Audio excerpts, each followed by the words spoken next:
بسم الله الرحمن الرحيم.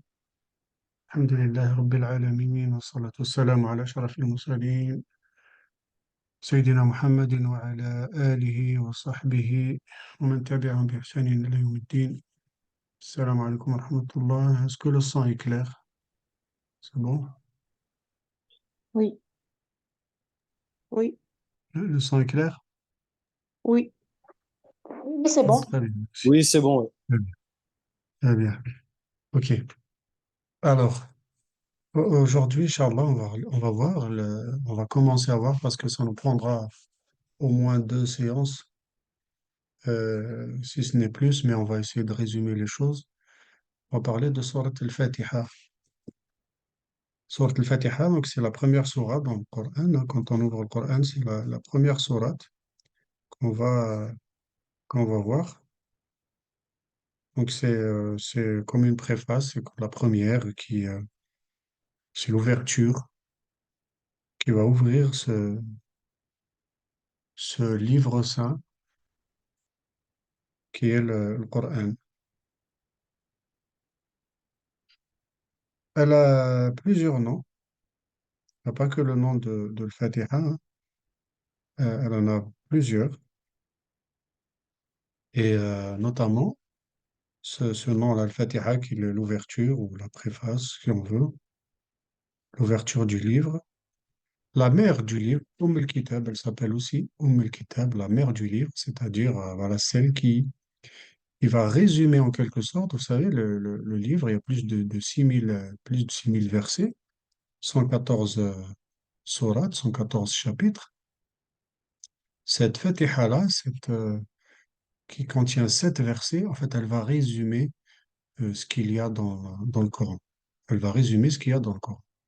Les thèmes qu'il y a dans le Coran sont résumés dans Surat al-Fatiha, qu'on appelle ça al-Kitab, al-Qur'an, la mère du Coran, la mère du livre. On appelle aussi al-Kafiya, la suffisante, hein. Pourquoi? Parce que voilà, il suffit de la lire pour comprendre ce qu'est le Coran, quels sont les thèmes qui vont être abordés dans le Coran, dans ce livre saint. Elle s'appelle aussi As-Sab' al-Mathani, les 7 qui se répètent, hein. Ces 7 versets qui se répètent. Pourquoi? Parce que en récitant le Fatiha dans toutes les prières, les 5 prières canoniques, on va réciter le Fatiha à chaque unité de prière, chaque raka'a, on va réciter cette Fatiha, ces 7 versets. Donc ce sont les 7 versets qui se répètent tout le temps. Donc voilà. Elle s'appelle aussi Ruqya. Ruqya, c'est la guérison, en fait, tout simplement. C'est qui soigne, qui guérit par la parole du Seigneur, la parole d'Allah subhanahu wa ta'ala.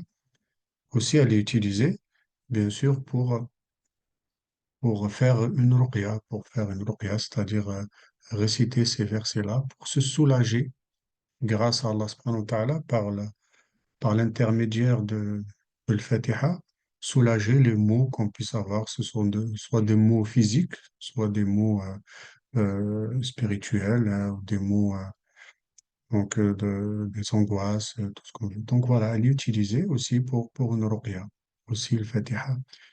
Donc dans les hadiths authentiques du prophète sallallahu alayhi wa sallam, dans les hadiths, il est rapporté que on peut la réciter 7 fois. On peut la réciter 7 fois en mettant la main sur un endroit qui nous fait mal, ou sur son cœur, ou sur la tête. On peut la réciter 7 fois aussi.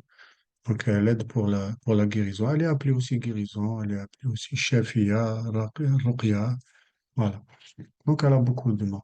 C'est une sourate mécoise, donc elle est révélée rapidement au cours de la révélation, c'est-à-dire à l'époque où le prophète sallallahu alayhi wa sallam vivait déjà à Mecca, vivait à la Mecque, avant l'émigration du prophète sallallahu alayhi wa sallam. Donc, elle est révélée à cette époque-là. Il y a des versets dans le Coran qui attestent qu'elle est révélée à cette époque-là. وَأَتَيْنَاكَ السَّبْعَ الْمَثَانِي. Donc, on t'a révélé les 7 versets qui se répètent. Donc, c'est cité dans une sourate qui est authentique, mécoise. Elle est révélée mécoise, c'est la sourate Al-Hijr. Donc, c'est une sourate mécoise. et qui commence par euh, le nom d'Allah subhanahu wa ta'ala. Au nom d'Allah, le tout miséricordieux, le très miséricordieux. Miséricordieux, au nom d'Allah. Au nom d'Allah, c'est-à-dire, je commence par tous les noms d'Allah. Bismillah, c'est-à-dire tous les noms d'Allah. Ça peut vouloir dire tous les noms. Allah subhanahu wa ta'ala a les noms sacrés, les beaux noms. Et Allah subhanahu wa ta'ala, donc c'est le nom d'Allah et qui regroupe tous les noms, tous les beaux noms d'Allah subhanahu wa ta'ala. Bismillah, tous les noms d'Allah subhanahu wa ta'ala, je commence, car le mot ism en arabe, qui veut dire, quand il est utilisé au singulier, qui veut dire d'englober tous les beaux noms d'Allah subhanahu wa ta'ala. Donc voilà, donc au nom d'Allah, Allah, bien sûr, c'est celui qui est adoré. Allah, c'est l'ilah, la divinité, la seule divinité, Allah. Littéralement, le mot Allah, subhanahu wa ta'ala, veut dire la seule divinité, tout simplement. C'est ça, Allah. C'est le nom d'Allah. Dieu, en arabe, il est appelé Allah, et Allah, en arabe, ilah, veut dire la seule divinité. Voilà. Et c'est le seul à mériter exclusivité du culte, car il a les attributs de divinité qui sont les attributs de perfection. Les attributs d'Allah subhanahu wa ta'ala sont parfaits. Il a les beaux noms, les attributs les attributs de perfection. Donc voilà. C'est donc le nom d'Allah subhanahu wa ta'ala. Donc Bismillah, au nom d'Allah, au nom de cette divinité seule et unique, digne d'être adorée, je commence. C'est-à-dire je commence ce que je vais faire. Donc le tout miséricordieux, le très miséricordieux, Ar-Rahman Ar-Rahim. Alors deux noms qui prouvent qu'Allah subhanahu wa ta'ala a une grande et large miséricorde. Donc deux noms qui parlent de miséricorde. L'un Ar-Rahman et l'autre Ar-Rahim. Donc Ar-Rahman qui est miséricordieux et Ar-Rahim très miséricordieux, ou plutôt une miséricorde particulière. Donc il y a la miséricorde générale qu'on va voir. Donc cette miséricorde-là qui cerne toute chose et qui englobe tout être vivant. Donc Allah subhanahu wa ta'ala est miséricordieux avec tous les êtres vivants, ceux qui l'adorent et ceux qui ne l'adorent pas. Ça, faut bien savoir. Il est miséricordieux avec tous les êtres vivants, même ceux qui ne l'adorent pas. Ne voyons-nous pas que Allah subhanahu wa ta'ala donne la subsistance aux gens qui le renient. Il les guérit des maladies lorsque ils sont malades, puis ils guérissent plus tard. C'est qui a fait en sorte qu'ils guérissent? C'est Allah subhanahu wa ta'ala. Il leur donne des richesses, il leur donne des bienfaits, et pourtant ils le renient. Donc cette miséricorde englobe déjà tout être vivant. Et puis, il a écrit pour les pieux qui suivent ses prophètes et messagers une autre miséricorde, c'est une miséricorde un peu particulière. Alors, ceux-là auront la miséricorde sans restriction, c'est Ar-Rahim, alors que tout autre que n'auront qu'une partie de la miséricorde générale et une partie de miséricorde particulière et restrictive qui concerne uniquement les pieux, les prophètes et messagers, c'est-à-dire les croyants en général. C'est Ar-Rahim, le très miséricordieux. Donc la miséricorde,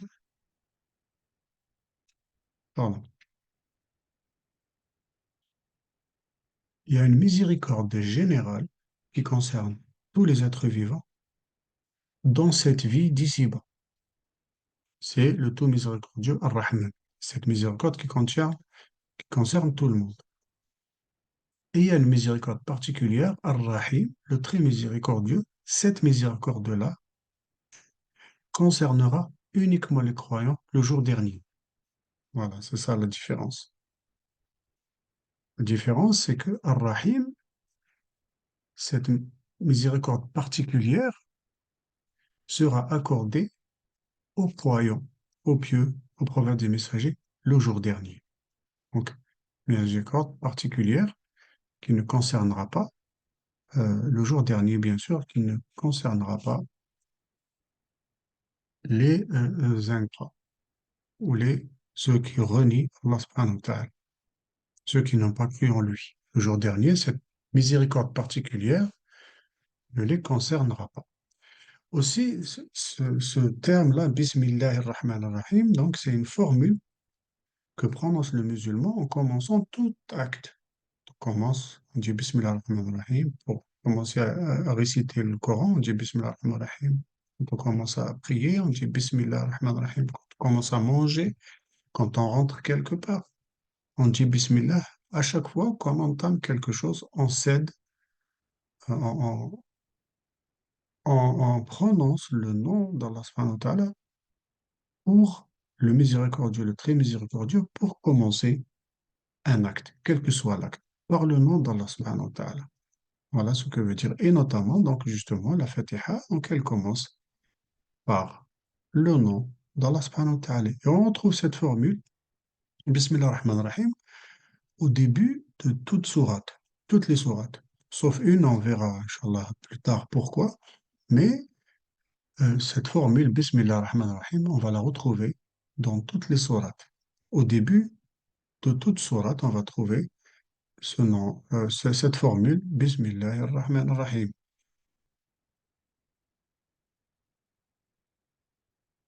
Après, le deuxième verset, donc premier verset, c'est Bismillah ar-Rahman ar-Rahim, c'est compté comme un verset, hein, un verset de cette Fatiha. Deuxième verset, Alhamdulillahi Rabbil Alamin. Alhamdulillah, c'est toute louange et tout remerciement sont dus à Allah subhanahu wa ta'ala. Donc on lui voue toute louange et tout remerciement. C'est faire les éloges d'Allah subhanahu wa ta'ala avec les attributs les plus parfaits. On dit Alhamdulillah. Alors Alhamdulillah, louange, c'est plus général que remerciement.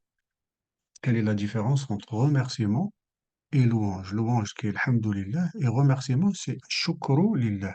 Shukr lillah. Il y a une différence entre les deux termes. La louange, donc c'est un remerciement pour les bienfaits d'Allah subhanahu wa ta'ala, pour ce qu'il m'a donné. Donc louange pour ce qu'il m'a donné et ce qu'il ne m'a pas donné. Donc je le loue pour tout, absolument tous ses bienfaits. Que ces bienfaits, que j'en profite moi ou que je n'en profite pas. Mais je remercie Allah subhanahu wa ta'ala pour tout. Donc, louange, on dit Alhamdulillah, même dans les situations les plus difficiles. C'est-à-dire, je loue Allah subhanahu wa ta'ala qu'il me donne ou qu'il ne me donne pas, ou qu'il me prive. S'il me prive, c'est par sagesse et par miséricorde pour moi aussi. Bien sûr, dans la privation, il y a aussi une miséricorde. On l'a vu quand on a parlé de le qada, du destin, lorsque Allah subhanahu wa ta'ala prive un de ses serviteurs de quelque chose, c'est par sagesse et aussi par miséricorde pour lui, car cette chose peut ne pas être bonne pour lui.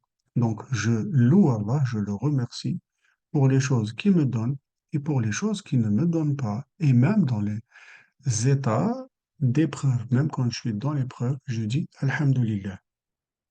Alhamdulillah, parce que ça aurait pu être pire. Je dis Alhamdulillah. Il y a des gens qui sont dans des situations pires que moi.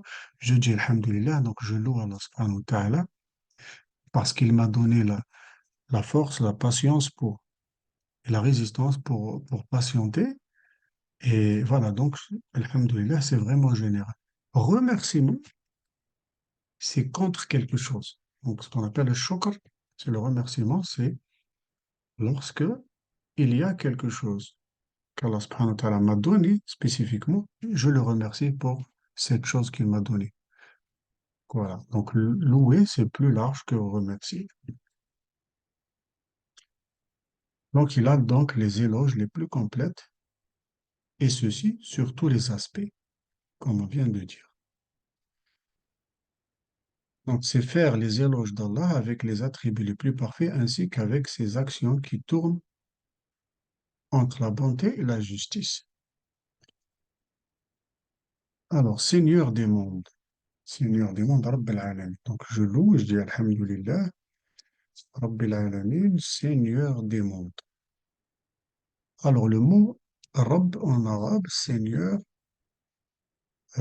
c'est Al-Murabbi, qui vient du mot al-murabbi, celui qui éduque tous les êtres vivants en les créant et en leur préparant des moyens et en leur octroyant des grands bienfaits. Que s'ils les perdent, il ne leur serait possible de rester en vie. Donc, Rabbil Alamin, c'est le Seigneur des mondes, c'est le Créateur de tous les mondes que nous connaissons et les mondes que nous ne connaissons pas. C'est lui, le Créateur de tous ces mondes. Et c'est lui qui éduque. C'est lui qui éduque et qui donne les bienfaits. C'est-à-dire celui qui nous montre le chemin, qui nous montre la guidance. C'est lui qui nous donne la subsistance. C'est lui qui donne la vie. C'est lui qui ôte la vie dans la mort. C'est ça. Donc, Seigneur des mondes, c'est le Seigneur en exclusivité. Il n'y a pas d'autre Seigneur des mondes que lui. Allah subhanahu wa ta'ala. Donc, tout ce que les êtres reçoivent comme bienfait viennent ou proviennent d'Allah subhanahu wa ta'ala. Alors, il y a donc il éduque ses créatures de deux sortes, une générale et une spécifique. La générale, c'est d'avoir créé les créatures et leur avoir donné subsistance et de les avoir guidées vers ce qui est bien pour eux, qui leur permet de vivre sur Terre. Donc c'est ça. Éduque, euh, donc fait grandir les gens, les fait développer, leur donne la science, le savoir, etc., etc. Tout ça rentre dans ce nom-là, ce nom arabe, ce nom Seigneur. Et ce qu'on appelle l'unité de la Seigneurie, Tawhid Rububiyya, c'est l'unité de la Seigneurie, c'est qu'il n'y a que Allah subhanahu wa ta'ala qui peut faire ça. Il n'y a que Allah subhanahu wa ta'ala qui crée du néant. Il n'y a qu'Allah subhanahu wa ta'ala qui peut donner la subsistance aux gens. Il n'y a qu'Allah subhanahu wa ta'ala qui peut donner la vie, qui peut ôter la vie. Donc voilà ce qu'on appelle l'unité de la Seigneurie. Alors, en général, la générale, c'est-à-dire cette façon dont il éduque ses créatures, donc de manière générale, donc c'est de leur avoir donné leur subsistance et de les avoir guidés vers ce qui est bien pour eux et qui leur permet de vivre sur Terre. La spécifique, c'est l'éducation de ses alliés, c'est-à-dire en leur donnant la foi, en les guidant vers cette foi, en leur parfaisant cette foi et en repoussant les obstacles qui pourraient les éloigner de cette foi. Donc la spécifique, cette éducation spécifique, c'est envers ses alliés, c'est-à-dire ses serviteurs qui croient, qui sont soumis à lui. Donc comme on a dit, cette seigneurie-là, elle est unique pour Allah subhanahu wa ta'ala. Alors, le roi du jour de la résurrection, Maliki Yawmiddin. Donc, Alhamdulillahi Rabbil Alim, on a vu Bismillah ar-Rahman ar-Rahim, premier verset. Deuxième verset, Alhamdulillahi Rabbil Alamin, donc louange à Allah, Seigneur de tous les mondes, Seigneur des mondes. Maliki Yawmiddin, le roi du jour dernier ou de la résurrection. Ou Yawmiddin aussi de la rétribution, Yawmiddin aussi du jugement. Ici, Yawmiddin aussi, ça peut être jour du jugement, ça peut être interprété comme jour du jugement, ça peut être aussi interprété comme jour de la rétribution, jour où les gens vont rendre compte et prendre leur rétribution pour ce qu'ils ont accompli sur terre. Donc, le roi de ce jour, c'est Allah subhanahu wa ta'ala. Il n'y aura pas d'autre roi ce jour, ce jour-là. C'est-à-dire personne ne peut venir le jour dernier et dire moi je vais gérer, moi je vais faire ci ou pas comme ici dans ce bas monde, il y a des seigneurs, il y a des gens qui ont le pouvoir il y a des puissants, etc. Le jour dernier, le seul puissant, ce sera Allah subhanahu wa ta'ala. Le seul roi, ce sera Allah subhanahu wa ta'ala. Donc personne ne pourra bouger le petit doigt, ne pourra dire un mot sans l'autorisation d'Allah subhanahu wa ta'ala. Donc Malik qui veut dire le roi. Et donc celui dont la caractéristique est d'avoir la royauté infinie, parfaite, qui implique qu'il ordonne et qu'il interdit, hein, et qu'il récompense ou qu'il châtie aussi, et qu'il gère ses propriétés avec toutes les sortes de gestion. Maliki yawmiddin. Il y a une autre version de récitation sans le alif, là, sans la prolongation, c'est Malik. Maliki yawmiddin, non pas Maliki yawmiddin, c'est Maliki yawmiddin. Si c'est deux façons de dire ce mot. Maliki yawmiddin, Maliki yawmiddin. Malik, celui à qui ça appartient, et Malik, c'est le roi du jour de la rétribution. Et Maliki, c'est celui à qui lui appartient absolument tout. Toute la création lui appartient. Donc, le seul roi ce jour dernier, donc ce sera Allah subhanahu wa ta'ala.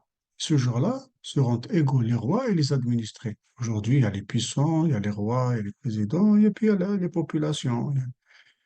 Il y a les populations, il y a les misérables, etc. Mais tout ça, le jour dernier, tout ça, ça va être au même niveau. Tout le monde, s'ils seront égaux. Et tous seront soumis au décret d'Allah subhanahu wa ta'ala.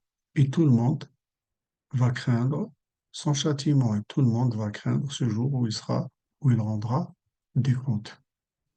Donc ça n'a rien à voir avec aujourd'hui. Le jour dernier, tout le monde sera pareil. Tous les êtres, tous les humains seront au même niveau. Il n'y aura pas de différence de classe, rien du tout.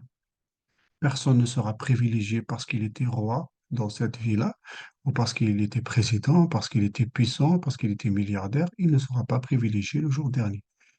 Donc, le, le- le- les nu-pieds de ce monde-là seront pareils que les rois le jour dernier. Ils seront tous pareils. Donc, c'est pour cette raison qu'il l'a cité en particulier, donc le jour dernier où tout le monde sera pareil. Sinon, Allah subhanahu wa ta'ala, bien sûr, est le roi euh, du jour de la rétribution ainsi que celui des autres jours. Allah subhanahu wa ta'ala est le roi par excellence. Donc, on va s'arrêter à cette première partie de cette sourate Al-Fatiha en sachant que, comme je vous ai dit, cette sourate, elle parle des thèmes, elle se divise en trois parties et elle parle de trois thèmes. Elle parle d'Allah subhanahu wa ta'ala, de ses noms, ses attributs. Elle parle, donc c'est la foi. Elle parle aussi du jour de résurrection, c'est la foi. Puis la sourate va aborder un autre thème qui est la croyance, qui est la guidance, qui est les œuvres accomplies dans ce monde, c'est l'ahkam, donc tout ce qui est législation. Et il parle aussi du jour dernier, de châtiment, de la guidance, de l'égarement, etc. Et c'est exactement, elle parle aussi des gens d'avant nous, les gens les pieux qui euh, ont été comblés par la grâce d'Allah subhanahu wa ta'ala. Donc on va les retrouver aussi dans les récits du Coran, dans le Coran. Donc le Coran en général, il va parler exactement de ces trois thèmes. Il va parler de la foi, Coran, donc dans les versets, dans les sourates, dans tout le Coran, on va trouver trois thèmes essentiels, principaux. Premier thème, c'est la foi en général, tout ce qui concerne la foi, la croyance. Le deuxième thème, ce sera les adorations, les takalif, hein, ce sera les adorations, les ordres, les interdictions, etc. On adore Allah subhanahu wa ta'ala par obéissance à ses ordres et en s'éloignant de ses interdictions. Et ça, c'est ce qu'on appelle la dévotion, ce qu'on appelle l'ibada. Donc ça, c'est le deuxième thème, l'ahkam, tout ce qui est législation, etc., qu'on va trouver dans le Coran. Donc, deuxième thème. Et troisième thème, les récits. Les récits des gens d'avant, des populations d'avant, hein, les fils d'Israël, etc., les populations d'Abraham, les populations des autres de Noé, les populations des autres prophètes et messagers, etc., etc. Donc, le Coran traite de trois thèmes essentiels. La foi, la croyance, la législation, là, les ordres, les interdictions, etc., et les récits des populations d'avant. Et tout ça, on le retrouve concentré dans la Fatiha. Donc, ça donne un peu une introduction au Coran. Voilà, si vous avez des questions, je vous écoute. Sinon, on continuera la prochaine fois, Inch'Allah, et je J'avais vous juste une enverrai. question. Oui, Juste, allez-y. attendez, je vais mettre mes écouteurs parce que le son ne passe pas bien. Comme- Je Oui, sais oui, je pas vous écoute. si en fait c'est une information juste ou pas, mais euh, on m'avait dit que en fait la Fatiha, chaque verset est une dua auquel Allah nous répond en disant Amin. Absolument, non, ouais. C'est pas de cette manière-là, en fait. Quand on terminera, je vous citerai les hadiths prophétiques, les hadiths du prophète sallallahu alayhi wa sallam, qui parlent de la Fatiha, en fait. C'est un dua, tout à fait. C'est un D'accord. dua qui est divisé en trois parties, tout à fait, oui. D'accord. Et le Ok. prophète sallallahu alayhi wa sallam l'explique bien dans un hadith que je vous citerai, Inch'Allah. D'accord. C'est ce que j'avais Quand cru on comprendre. terminera, oui, Que la pardon? Fatiha, oui, c'est ce que j'avais cru comprendre, c'est que la Fatiha, c'est la seule sourate du Coran où Allah nous répond. Absolument. Oui, oui, c'est un dua où Allah subhanahu wa ta'ala nous répond à ce dua. Oui. Donc, il y a un hadith du prophète sallallahu alayhi wa sallam qui nous parle bien de ça, qui explique ça. Et on le verra, Inch'Allah, à la fin Inch'Allah. des cours, Inch'Allah. Donc, oui, Barakallah, Allah يجازيك بالخير. on fait que voilà. Ouais. Allez, C'est salam un dua, alaikum. bien sûr, c'est un dua, le Fatiha, qu'on récite 17 fois par jour pour ceux qui accomplissent les prières, bien sûr. 17 fois par jour. Donc, pour chaque unité de prière, on va réciter cette Fatiha. Et on verra, Inch'Allah, c'est bien fait de cette Fatiha. C'est énorme. Le sens déjà, on est en train d'expliquer un peu le sens des versets. Et on verra, Inch'Allah, vers la fin, qu'est-ce qu'elle nous apporte, cette Fatiha. Et qu'est-ce que vraiment, et notamment dans les versets qui vont suivre, euh, pourquoi on la récite, et dans quel but, et comment Allah subhanahu wa ta'ala nous répond favorablement à ce dua-là. Quand on est sincère, quand on est en humilité devant lui, subhanahu wa ta'ala. On continuera, Inch'Allah, la prochaine fois. S'il y a d'autres questions, allez-y. Inch'Allah. Il n'y a pas de quoi, Inch'Allah. Barakallahu fik. بارك الله فيك. Salam السلام alaikum. عليكم. Salam. بارك الله فيك.